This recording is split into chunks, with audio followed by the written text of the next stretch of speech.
আমার সঙ্গে অতিথি হিসেবে যুক্ত করেছে, আপনারা সবাই যাকে চেনেন, যুক্তরাষ্ট্রের স্টেট ডিপার্টমেন্টের সাংবাদিক দস্তগীর জাহাঙ্গীর। ডক্টর মোহাম্মদ ইউনূস আওয়ামী লীগের কার্যক্রম নিষিদ্ধ করেছে, তো বিষয়টিকে আপনি কিভাবে দেখছেন?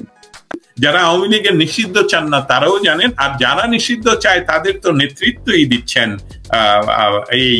এই অসাংবিধানিক সরকারের প্রধান, যিনি মেটিকুলাসলি ডিজাইন করে ক্ষমতা দখল করেছেন। প্রতিনিয়ত তিনি কিন্তু যুদ্ধের হুমকির কথা বলেন।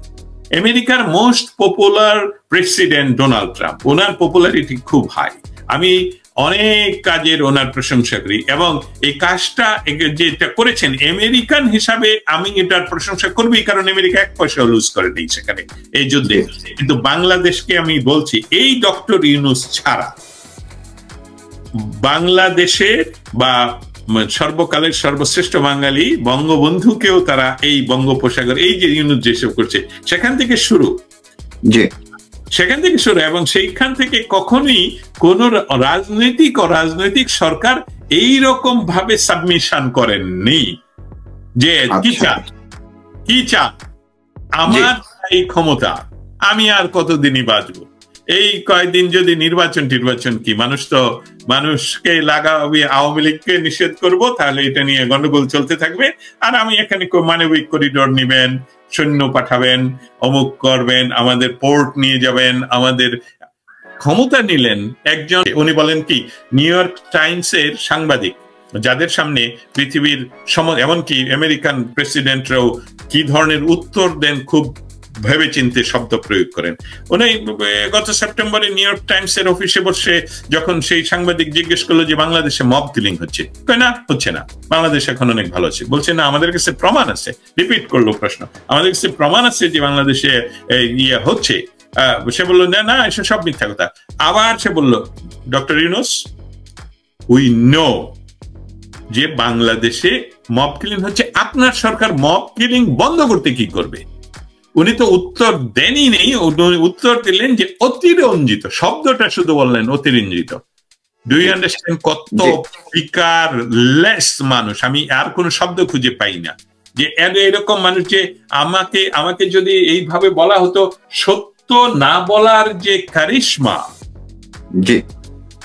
এবং এতে যে আমার প্রাণের ভিতরে, আমার হৃদয়ের ভিতরে, আমার মস্তিষ্কে কোনো ধরনের ক্ষরণ হবে না, কোন ধরনের ঢেউ উঠবে না, এই লোকটা সেই লোকটা। অর্থাৎ বাংলাদেশ আওয়ামী লীগের জন্য একদিকে যেরকম সুদিন, অন্যদিকে হলো পরীক্ষার সময় যে আপনারা দেখলেন সেলিনা হায়াৎ আইভীকে গ্রেফতার করাতে আওয়ামী লীগের ডাকতে হয়নি, জনগণ মানুষ মাঠে নেমেছে। কারণ যে সেলিনা হায়াৎ আইভীর মতন একজন জনপ্রিয় প্রতিনিধি, নির্বাচিত প্রতিনিধি, ওনার তো ভোট কারচুপি করতে হয়নি।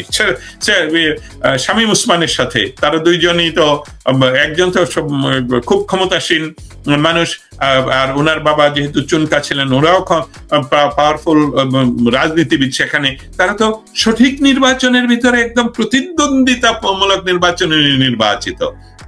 জাতীয় নির্বাচনের কথা বাদ দিলাম, সেসবগুলো নিয়ে ডক্টর ইউনূস তো জাতীয় নির্বাচনই দিচ্ছেন না। এই মেয়রকে তো বাদই দিলেন, তারপরে গ্রেফতার করলেন, মানুষ খেপে উঠলো। এই খেপে উঠা দেখে ওনার ভয় ঢুকে গেল। এবং স্পেশালি ওই যে আসিফ নজরুল, উনি আইনশাস্ত্র নিয়ে শিক্ষকতা করেন।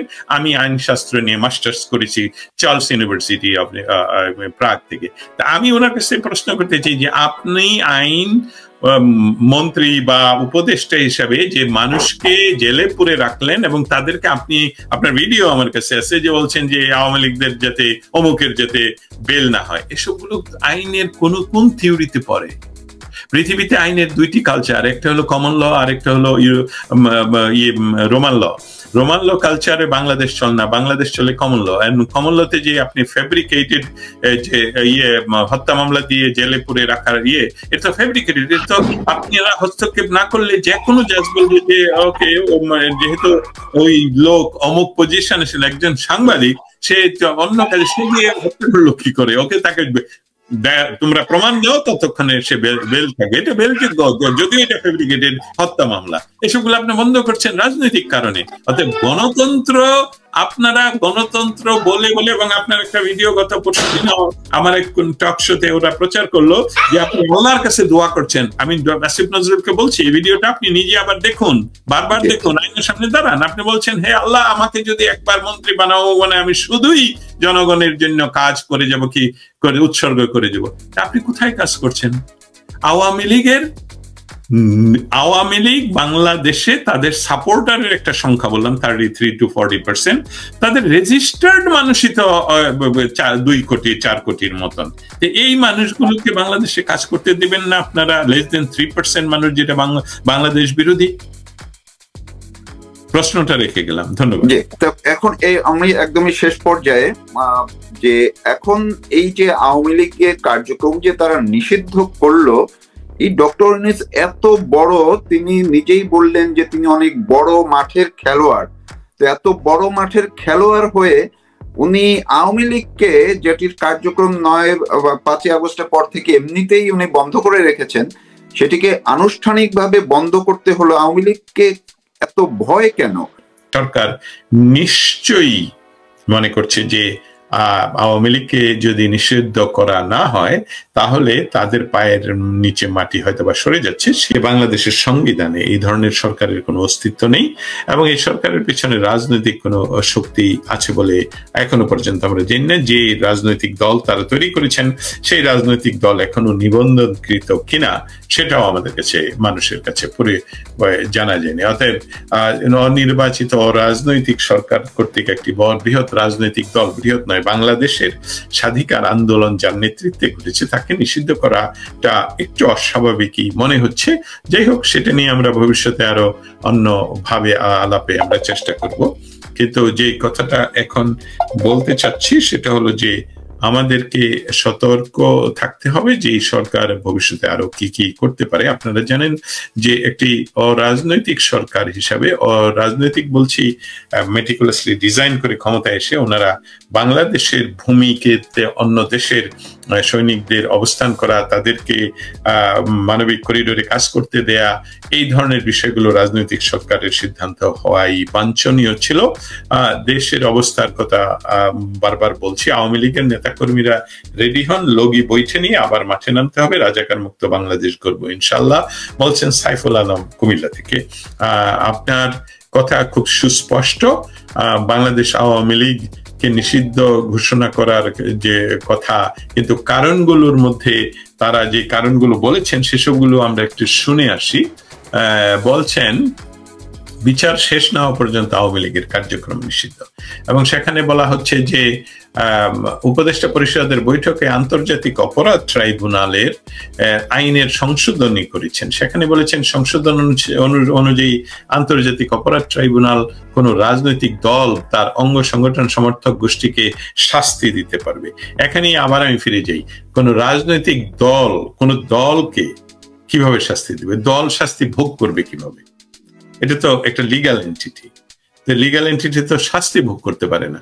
শাস্তি ভোগ করতে পারবে সেই দলের হয়ে যারা কোনো আইন ভঙ্গ করেছে, এবং সেটার প্রতি তো সকলের সাপোর্ট থাকবে যে আইন ভঙ্গ করবে। যেমন ডক্টর ইউনূস আইন ভঙ্গ করেছেন, তার উনি যে একটা ব্যাংকের বয়স হয়ে যাওয়ার পরে উনি সেখানে ওনার পদ দখল করে রেখেছেন, এসবগুলো তো আইনি শাসনের মধ্যে হবে। এই জন্য তো গ্রামীণ ব্যাংককে আপনি শাস্তি দিতে পারবেন না, তাই না?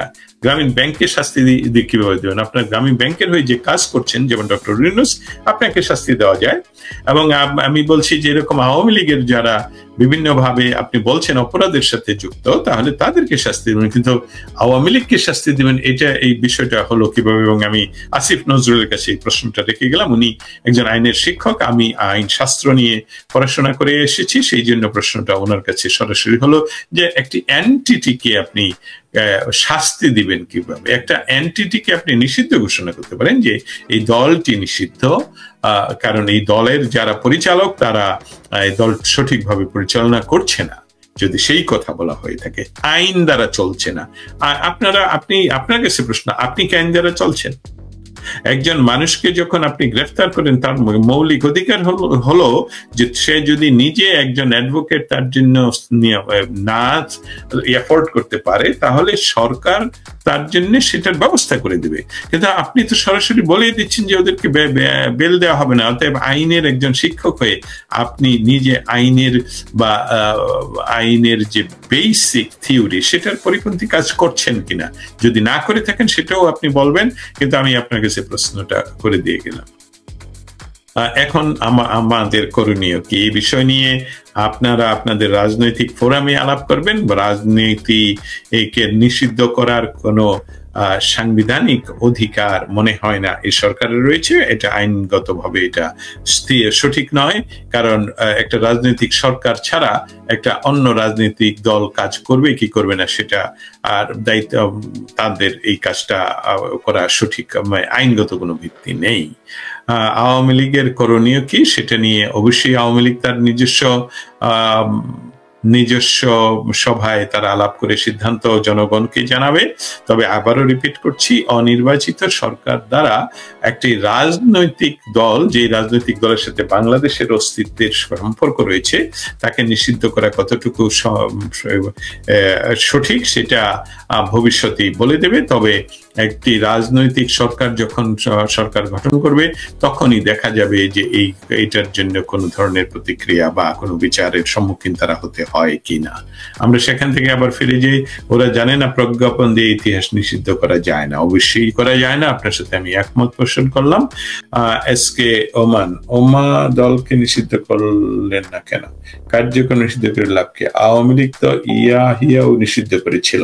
নিষিদ্ধ করার পরের ইতিহাস সবাই জানো। কার্যক্রম নিষিদ্ধ করাতেই যারা লাফাচ্ছে তাদের এক বালতি সমাবেদ না। এসকে মামুন, এক বালতি এক সমুদ্র। কথাগুলো ভালো লাগছে।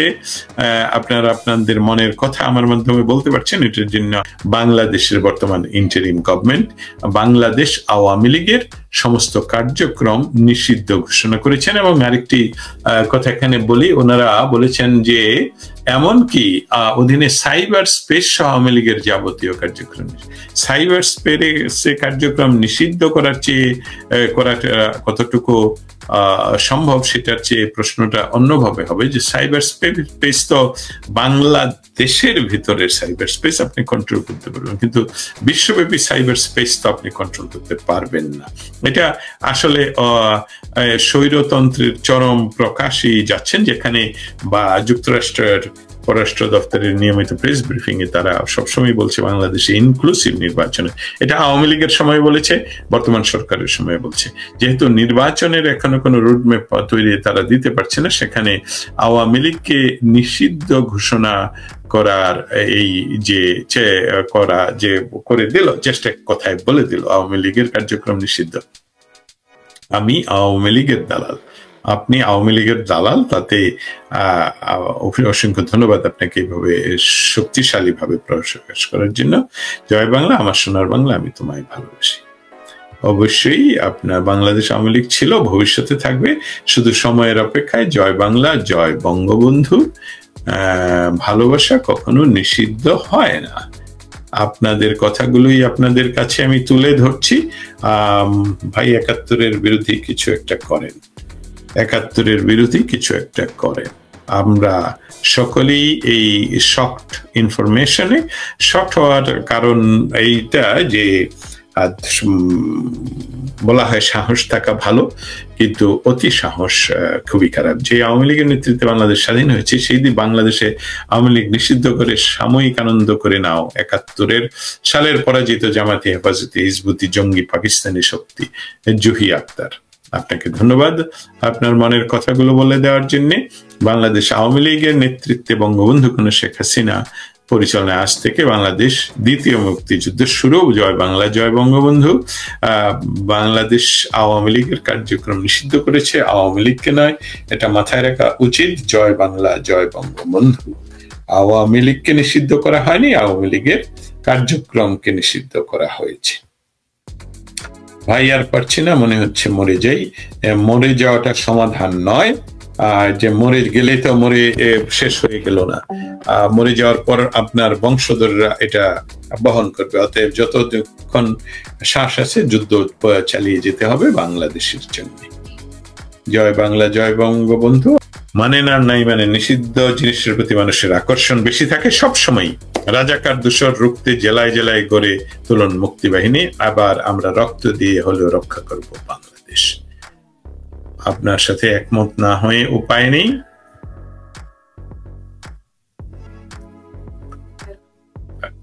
সাবেক রাষ্ট্রপতির দেশত্যাগ, এই বিষয়টা আমরা দেশত্যাগ হিসাবে আমি দেখছি না, কারণ বাংলাদেশের স্বাধীন সার্বভৌম বাংলাদেশের প্রতিটি নাগরিকের দেশ থেকে বের হয়ে যাওয়ার উপায় আছে, আবার অধিকার রয়েছে, আবার ফিরে আসার অধিকার রয়েছে। অতএব রাষ্ট্রপতি হিসাবে উনি দেশে, প্রাক্তন রাষ্ট্রপতি দেশের বাইরে যাবেন, ফিরে আসবেন, এটা নতুন কিছুই নয়। তবে দেখতে হবে যে এর পিছনে কোনো রাজনৈতিক দূরভিসন্ধি কাজ করছে কিনা, যেটা তারা প্রপাগান্ডা হিসাবে ব্যবহার করছে। এটা আইবি গ্রেফতার, সেটা তারা একটা টেস্ট কেস করে যখন দেখলো যে আইবি কে গ্রেফতার করার পর সাধারণ মানুষ রাস্তায় নেমে এসেছে, অতএব সেই জন্য আওয়ামী লীগের কার্যক্রম তারা নিষিদ্ধ ঘোষণার চেষ্টা করছে।